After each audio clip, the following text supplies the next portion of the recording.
Hello hello hello hello hello hello hello hello. ध्यान दो, पिछले क्लास में हम लोग क्या पढ़े थे? पिछले क्लास में हम लोग जर्नल एंट्री के बारे में पढ़ रहे हैं, है ना, पिछली क्लास से, जिसमें क्वेश्चन नंबर 1 का डी सबसे पहले हम लोगों ने बनाया था और फिर आप लोगों को हमने होम फंड के रूप में क्या दिया था? नहीं, 1 का ए भी कल बनवा दिए थे क्लास में, पूरा बनवा दिए थे, और 1 का बी हम होम फंड में दिए थे। तो क्या 1 का बी बना है आप लोगों से? बोलो, सबसे बन गया है? चेक करें 1 का बी फॉर्मेट में। नहीं, चलो 1 का सी बनाएंगे। क्वेश्चन नंबर 1 का सी, 1 का बी होम फंड में था। आप सभी ने बना के, आप सभी लोग लेके बना के आए हैं। एक आध लोग नहीं लाए हैं तो आप लोग ध्यान दीजिए, जो लोग बना के नहीं लाए हैं, क्यों नहीं लाए बना के? हाँ, बन के आना चाहिए। हाँ, ध्यान दो, तबीयत पे खराब ना हो। चलो 1 का सी शुरू किया जाए। तो वो जैसे कि आप सभी को हमने बताया है, विदाउट फॉर्मेट और फॉर्मेट दोनों में बनाना है, समझ गए क्या? तो चलो 1 का सी शुरू करते हैं। डेट वाइज है या सीरियल नंबर से? 1 का सी डेट वाइज है, तो चलो डेट बोलो। 2022 मई 1 को क्या हुआ है? परचेज गुड्स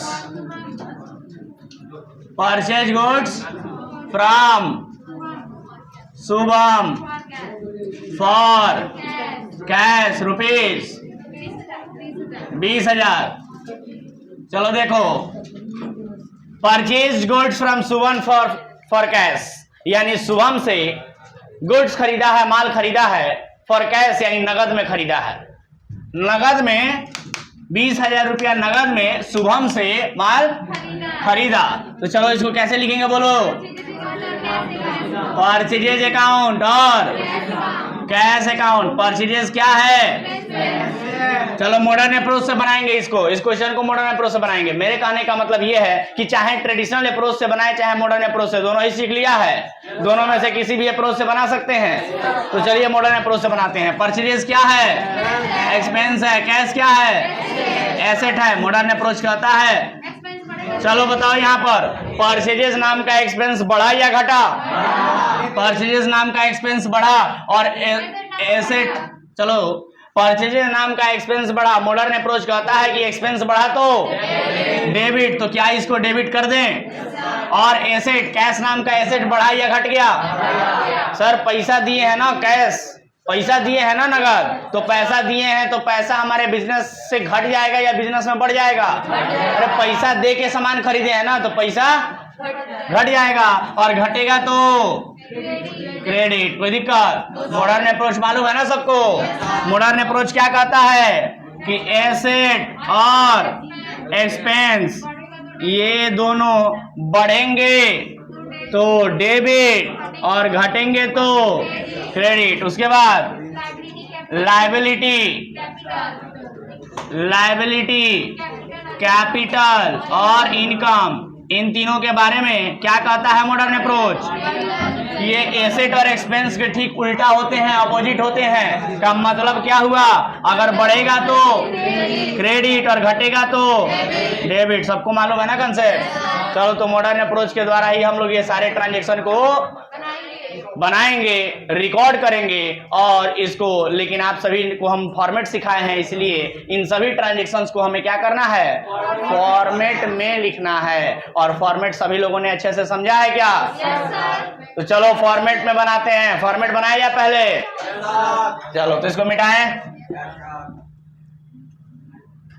चलो फॉर्मेट बनाते हैं तो क्या लिखते हैं सबसे पहले? क्वेश्चन नंबर 1 का सी है ना, सबसे पहले हेडिंग के रूप में क्या लिखेंगे? इन द बुक्स ऑफ, किसके बुक में बनाना है? क्या ये क्वेश्चन में ऊपर बोला है कि कुंदन के बुक में दिए गए लेन देनों का जर्नल बनाइए, ऐसा बोला है? तो चलो ध्यान दो, तो हम लोग क्या करेंगे सर, यहाँ पर लिखेंगे in the books of Kundan. ठीक है सर, क्या बनाना है हम लोगों को? जर्नल एंट्री बनाना है। तो चलो फोकस करो फॉर्मेट पर। फॉर्मेट में सबसे पहले हेडिंग के लिए 2 लाइन खींच लेते हैं। उसके बाद सबसे पहला हमारा कॉलम कौन सा हो जाता है? सबसे पहले कॉलम कौन सा हो जाता है बोलिए? तो सबसे पहला कॉलम हमारा डेट के लिए हो जाता है। किसके लिए? डेट के लिए हो जाता है। तो चलो डेट का एक कॉलम बना देंगे यहाँ पर, कोई दिक्कत? डेट के बाद बोलो, डेट के बाद क्या होता है? Particular, particular. उसके बाद LF, तो उसके बाद इधर से कॉलम खींच लें, ये हो गया क्रेडिट अमाउंट। उसके बाद यहाँ पर हो जाएगा डेबिट अमाउंट। आया बात समझ में? और फिर एक तो पतला सा कॉलम LF के लिए। सभी लोग ध्यान देंगे और आप सभी लोग जो ये कॉलम खींचेंगे एकदम सीधा सीधा खींचेंगे स्केल के माध्यम से। आया बात समझ में? तो ये आपका फॉर्मेट है जर्नल एंट्री का। और उसी जर्नल को जो आप विदाउट फॉर्मेट बनाए हैं उसी को क्या करना है, यहाँ पर फॉर्मेट में बनाना है। तो आइए फॉर्मेट में बनाते हैं। चलो फॉर्मेट में बनाने के लिए कल भी बताए थे, आज फिर से बता रहे हैं। फॉर्मेट में जब हम लोग बनाते हैं तो यहाँ से क्या सारी बातें उठा के लिख देते हैं क्या? जी नहीं सर। अच्छा चलो ध्यान दो, तो इसमें से क्या क्या बातें लिखते हैं सर? केवल कौन सा अकाउंट अफेक्टेड हुआ है, प्रभावित हुआ है, और वो डेबिट हुआ है या क्रेडिट हुआ है, केवल इसी बात को लिखते हैं ना। और डेट वाले कॉलम में डेट लिख देते हैं और अमाउंट वाले कॉलम में ये अमाउंट लिख देते हैं। कितना रुपया है जी? 20,000, 20,000 है कि नहीं? तो चलो चलो डेट कौन सा है बताओ? 2022 मई 1 को क्या हुआ है? परचेज अकाउंट डेबिट हुआ है और कैश अकाउंट गुड्स हमने खरीदा है ना नगद में, तो परचेज अकाउंट डेबिट क्या लिखेंगे यहाँ पर? Purchase account debit to cash account. कितना रुपया? 20,000 डेबिट में और 20,000। उसके बाद यहाँ पर क्या लिखते हैं जी? नरेशन। और नरेशन की शुरुआत कैसे होती है? बीइंग शब्द से होती है। उसके बाद बीइंग लिखने के बाद क्या लिखते हैं? अरे बोलो ना, क्या लिखते हैं? बीइंग शब्द लिखने के बाद हम लोग जो ट्रांजैक्शन वहां हुआ है उसको उठा करके यहाँ लिख देंगे, कोई दिक्कत? तो चलो क्या लिखेंगे? Being purchased goods from Shubham for cash. किसी को कोई दिक्कत? ब्रैकेट बंद, खत्म। तो एक एंट्री तो खत्म हो गया। और ऐसे ही फटाफट हम लोग चलिए आगे की तरफ बढ़ते हैं, एक एक एंट्री करते हुए स्पीड में। ठीक है सर? तो चलिए बताइएगा दूसरा एंट्री। दूसरा एंट्री बताइएगा। मई 10 को क्या हुआ है? Sold goods to Anurag on credit rupees. इसका हिंदी कोई बताएगा? अनुराग को उधार में माल बेचा। तो जिसको भी उधार में माल बेचते हैं उसका नाम लिखते हैं। तो अनुराग अकाउंट, और माल बेचे हैं तो सेल्स अकाउंट। चलो अनुराग क्या है? मॉडर्न अप्रोच से बताना है, मॉडर्न अप्रोच से बताना है। तो हमने उधार में बेचा है तो वो पैसे देगा ना, और पैसे देगा तो कौन कहलाएगा? डेटर। और डेटर क्या होता है? एसेट होता है। तो बताओगे एसेट बढ़ा कि घटा, और एसेट बढ़ा तो डेबिट। सेल्स क्या है, इनकम है, बढ़ा कि घटा, बढ़ा तो क्रेडिट। 10,000 रुपया ना, तो क्या इस 10,000 रुपये को यहाँ लिख लिया जाए। चलो बोलो, मई 10 है ना सर, तो मई ऊपर लिखे हैं, उसको नीचे लिखने के लिए 2 ऐसे, कोई दिक्कत, और 10 को 10 लिख लें, डेट हो गया। चलो अब वहां से क्या उठा के लिखोगे बोलो, Anurag account, Anurag account debit to sales account. कोई दिक्कत किसी को, नरेशन लिख लोगे क्या, बिंग बोलो, sold goods to Anurag on credit, यानी अनुराग को उधार में माल बेचा। चलो कितने रुपए का, 10,000 रुपए का। कोई दिक्कत किसी को, चलो आगे बढ़ा जाए क्या। 10 मई के बाद बताओगे, मई 15 को क्या हुआ है, गुड्स रिटर्न टू शुभम, यानी कि शुभम को माल वापस कर दिया गया, रिटर्न कर दिया गया। कितने रुपए का, रुपए 2,000। कोई दिक्कत, तो चलो शुभम को माल रिटर्न कर दिया गया ना, तो चलो बताओ क्या लिखेंगे, परचेज किया हुआ माल रिटर्न हुआ है ना सर। तो देखो शुभम से, हमने शुभम से खरीदा था ना, और खरीदा हुआ माल तो वापस हो रहा है, खरीदा हुआ माल ही वापस हो रहा है ना। हमने पहले खरीदा था और अभी हम लोग क्या कर रहे हैं, खरीदा हुआ माल वापस कर रहे हैं। लेकिन जो माल खरीदा था वो नगद में खरीदा था। आ रहा बात समझ में, जो माल खरीदा था वो नगद में माल खरीदा था, यानी पैसा दे के सामान लेके आए थे। तो अभी अभी जब हम सामान वापस करेंगे तो हमें पैसा मिलेगा ना, बोलो ना। देखो कंसेप्ट को समझो, अगर नगद में सामान बेचा गया, खरीदा गया था, नगद में सामान खरीदा गया था और उसको रिटर्न किया जा रहा है, तो सामान जाएगा और पैसा वापस आ जाएगा। लेकिन यही सामान अगर उधार में खरीद के हम लाए होते हैं और फिर सामान वापस करने जाते बीच में कभी, तो पैसा नहीं आता। फिर लॉजिक को समझो। जैसे कि यहां पर लिखा है purchase goods from Shubham for cash, यानी नगद में शुभम से माल खरीदा, तो यहां पर क्या लिखे हो, परचेज अकाउंट और कैश अकाउंट। लेकिन अगर यही माल हमने खरीदा होता शुभम से उधार में, तो क्या लिखते हैं यहाँ पर, परचेज अकाउंट और शुभम अकाउंट, नाम लिखते हैं उसका। तो जब रिटर्न भी करते ना, तो फिर यहाँ पर शुभम का नाम लिखना पड़ता और परचेज रिटर्न अकाउंट लिखना पड़ता। लेकिन चूंकि नगद में खरीदे हो तो परचेज अकाउंट और कैश अकाउंट लिखे हो, और यहाँ पर जब रिटर्न करोगे तो कैश आएगा। जैसे यहाँ कैश गया था, यहाँ पर क्या होगा, कैश आएगा और परचेज रिटर्न हम लोग लिख देंगे।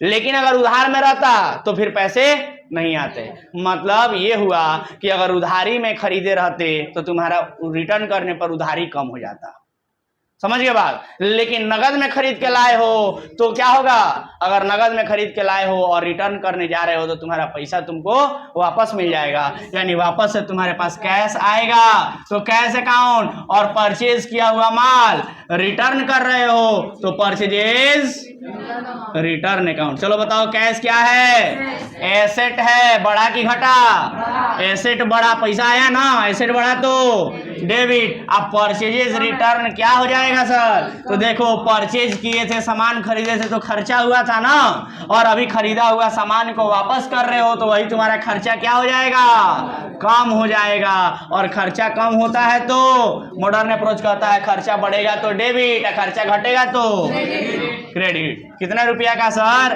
2,000 रुपया। तो क्या इसको उठा के यहाँ लिख दिया जाए। चलो डेट बोलो कौन सा है, 15। हाँ 15 डेट है 15, इसको ठीक करो थोड़ा। चलो 15 तारीख को क्या करेंगे सर, 15 तारीख को लिखेंगे cash account, cash account debit to purchases return account. की दिक्कत किसी को, चलो नरेशन लिखोगे बोलो, being goods return to Shubham. कोई दिक्कत, चलो रुपया बताओगे, 2000 रुपया। कोई डाउट किसी को? बोलो, नहीं है ना डाउट? चलो अगला बताओगे, अगला बोलो, अगला बता सकते हो? मई 20 को क्या हुआ है? Cash received from Anurag rupees 5000। यानी कि अनुराग को हमने शायद बेचा होगा कभी, तभी तो अनुराग क्या कर रहा है, अनुराग से पैसे मिल रहे हैं, है कि नहीं? तो अनुराग से कैश रिसीव हुआ 5000। देखो ना यहाँ पर 10 तारीख को अनुराग को बेचे थे ना उधार में, तो 10 तारीख को उधार में बेचे थे, तो अब अनुराग 20 तारीख को ला के दे रहा है पैसा। तो पैसा ला के दे रहा है तो बोलो क्या लिखेंगे? Cash account. और हाँ, अनुराग अकाउंट। कोई दिक्कत किसी को? चलो कैश क्या है बाबू बताओ तो? एसेट बढ़ा कि घटा? बढ़ा तो डेबिट। और अनुराग क्या हो जाएगा? देखो अनुराग हमारे लिए कौन था? डेटर था ना, और डेटर मतलब एसेट। चलो पैसा जब हमने बेचा था तो डेटर नाम का एसेट बढ़ा था ना, लेकिन अभी वही डेटर नाम का एसेट पैसा दे दिया तो डेटर नाम का एसेट क्या हो गया? घट गया। और डेटर नाम का एसेट घटा तो क्रेडिट हो जाएगा। तो चलो बोलो उसको फॉर्मेट में कैसे लिखोगे? 20 तारीख कैसे लिख दोगे? उसके बाद बोलो कैश अकाउंट डेबिट, अनुराग से पैसा मिला तो cash account debit to Anurag account. किसी को कोई दिक्कत? नरेशन लिखेंगे क्या? बोलो ना, being cash received from Anurag. किसी को कोई दिक्कत? बोलो ना, रुपया बोलो, कितना रुपया? 5000। कितना रुपया है जी? 5000 रुपये है। किसी को कोई डाउट? तो क्या इसको क्लोज कर दिया जाए? नहीं सर। फिर चलो आगे बोलो। 20 तारीख के बाद मई 25। सर यहाँ पर 5 हो गया है, क्या कह रहे हो? नहीं नहीं 25 होगा। चलो आगे बोलो, क्या हुआ है? लास्ट है क्या ये? इंटरेस्ट रिसीव्ड, यही है ना? यानी ब्याज मिला। कितना रुपया? चलो बताओ कितना रुपया? 200 रुपया ब्याज मिला। तो कैसे लिखोगे इसको? 200 रुपया ब्याज मिला तो पैसा आया, और किस रूप में आया? इंटरेस्ट के रूप में आया। तो कैश अकाउंट और इंटरेस्ट अकाउंट। कैश क्या है? एसेट है। बढ़ा कि घटा? बढ़ा तो डेबिट। इंटरेस्ट क्या है? अरे इंटरेस्ट मिला है तो इनकम हुआ ना हमारे लिए। इनकम बढ़ा कि घटा? बढ़ा तो क्रेडिट। तो उसको उठा के लिखोगे यहाँ पे। चलो 25 तारीख को बोलो इंटरेस्ट रिसीव हुआ है तो cash account debit to interest account. किसी को दिक्कत? अब तुम यहाँ पर इंटरेस्ट को इंटरेस्ट रिसीव्ड अकाउंट भी लिख सकते हो। आया बात समझ में? चलो बोलो, नरेशन बोलो, बीइंग इंटरेस्ट रिसीव्ड। कोई दिक्कत किसी को? कितना रुपया? 200 रुपया। कोई दिक्कत? चलो क्लोज किया जाए कि और भी दिया है? अब नहीं है ना, तो क्लोज कर दिया जाए पूरा। और लास्ट में क्या लिखते हैं? टोटल। दोनों तरफ जोड़ के बराबर। तो चलो 20,000 10,000 30,000 2,000 32,000 5,000 37,200 हो गया क्या? 37,200 दोनों तरफ बराबर हो जाएगा। खत्म क्वेश्चन। तो क्या ये क्वेश्चन आप सभी को बहुत ज्यादा टफ लगा क्या? क्या बहुत टफ है ये क्वेश्चन? नहीं सर, आराम से हम देख पा रहे हैं कि विदाउट फॉर्मेट भी और फॉर्मेट में भी आराम से हम लोग बना पा रहे हैं। तो कंसेप्ट क्लियर है सबका? चलो नोट करो जल्दी जल्दी। हाँ नोट कीजिए जल्दी से।